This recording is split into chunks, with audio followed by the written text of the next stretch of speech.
China ইউতে একটা exhibition আছে।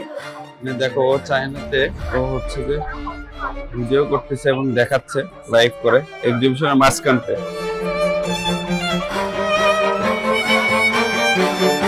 এখানে জিমের প্রোডাক্ট পাওয়া যায়, এক্সারসাইজের প্রোডাক্ট।